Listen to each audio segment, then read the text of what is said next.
Mesdames, Messieurs, tout d'abord, laissez-moi exprimer le plaisir d'être avec vous aujourd'hui en Syrie, dans une Syrie qui est toujours libre, dans une Syrie qui est toujours combattante.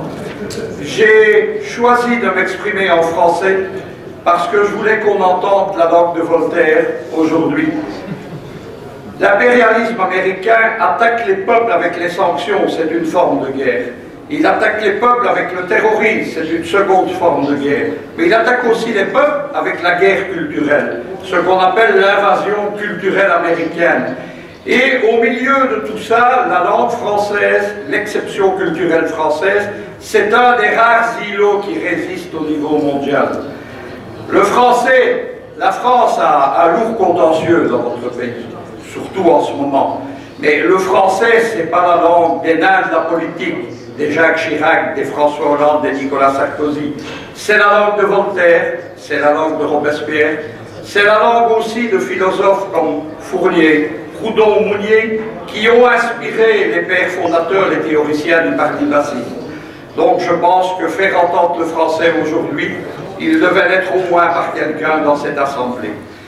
Je devais aussi vous parler du djihadisme en Belgique ce matin, mais je vais prendre tout à fait en impromptu le sujet des sanctions. Je pense que ça va m'aider puissamment à respecter les 7 minutes.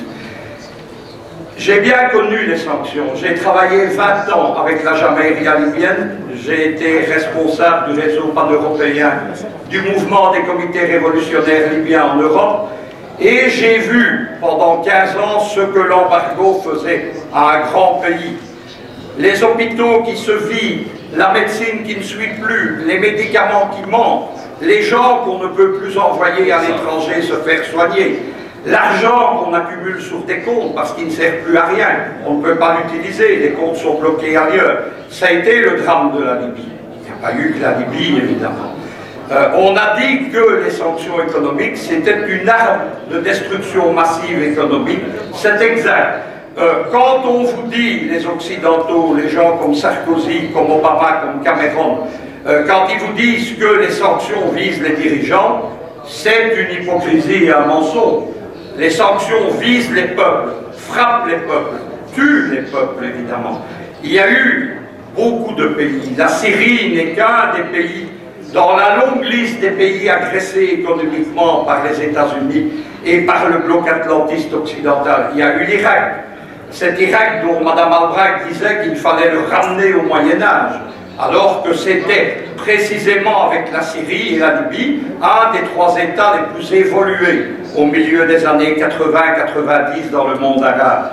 Il y a eu Cuba, évidemment, qui était le premier pays touché par un embargo. L'embargo dure depuis 1961, il n'est pas terminé. On parle de communauté internationale, on parle de tas de choses pareilles, mais il faut savoir que chaque année, l'immense majorité de l'Assemblée Générale des Nations Unies, dont on nous dit qu'elle est souveraine, vote contre l'embargo à Cuba.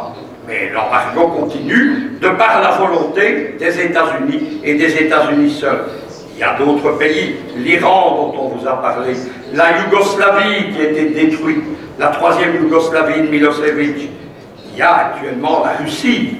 Suite à la crise ukrainienne, on a imposé plusieurs trains de sanctions à la Russie. C'est très simple. Obama lui-même dit qu'il s'agit de porter un coup létal à l'économie russe.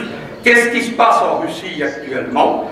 Les firmes russes n'ont plus accès au financement sur les marchés internationaux.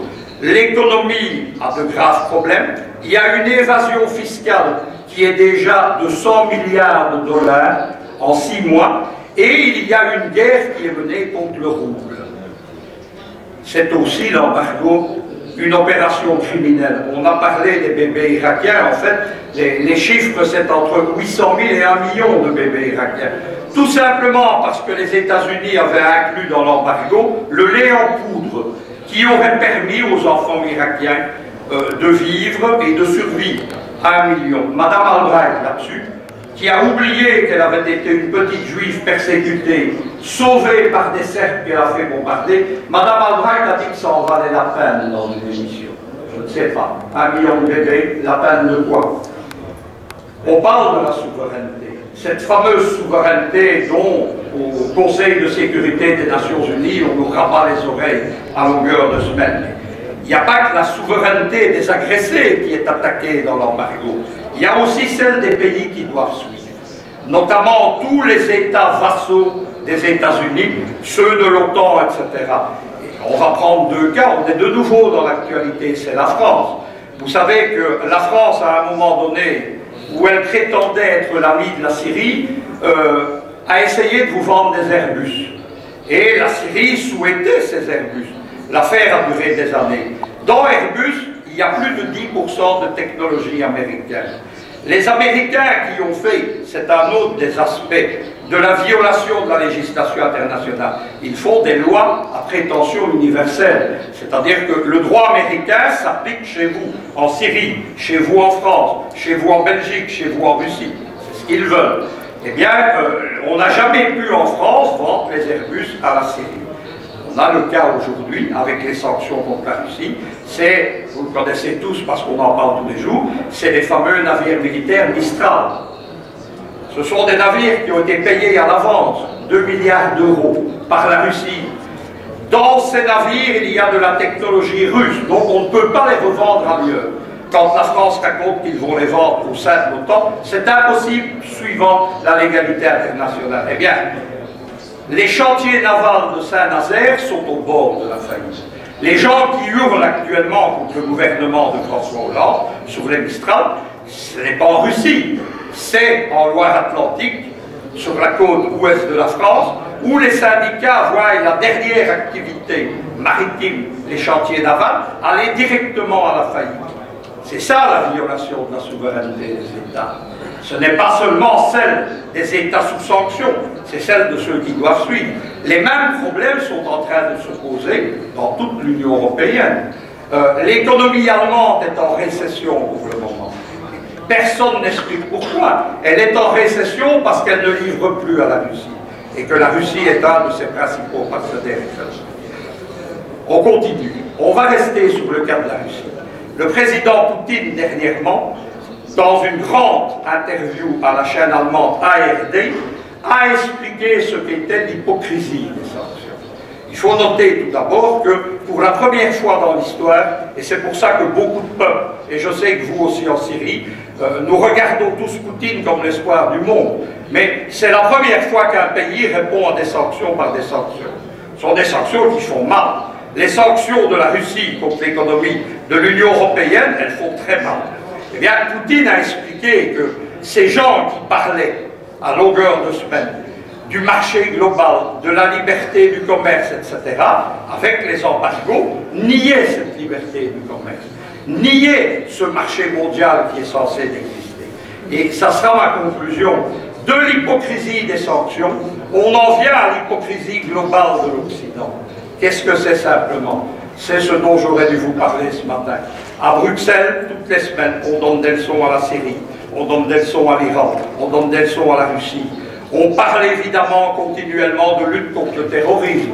On nomme des tas de gens, mais en même temps, on organise des filières depuis 2011 qui ont amené les djihadistes en Libye, puis qui les ont amenés en Syrie, et encore maintenant, toutes les semaines, qui amènent des centaines de pauvres gamins perdus, mais qui sont des petits voyous aussi, qui les amènent ici. Tout ce qui préoccupe Bruxelles actuellement, c'est qu'allons-nous faire d'eux quand ils vont revenir. On a en Belgique, ça sera mon dernier mot, on a un magistrat antiterroriste qui est censé s'occuper de ces gens qui viennent chez vous en Syrie ou en Irak apporter la mort et la terreur. Eh bien, il dit qu'il faut comprendre ces pauvres garçons parce que quand même, ils viennent chez vous défendre la démocratie et combattre un dictateur. C'est le magistrat censé combattre le terrorisme en Belgique. N'attendez rien des Occidentaux. L'avenir du monde, vous savez, on dit que le soleil se lève à l'est, en tout cas pour des Européens. L'avenir, il est à Moscou, il est à Pékin et il est à Téhéran. Merci.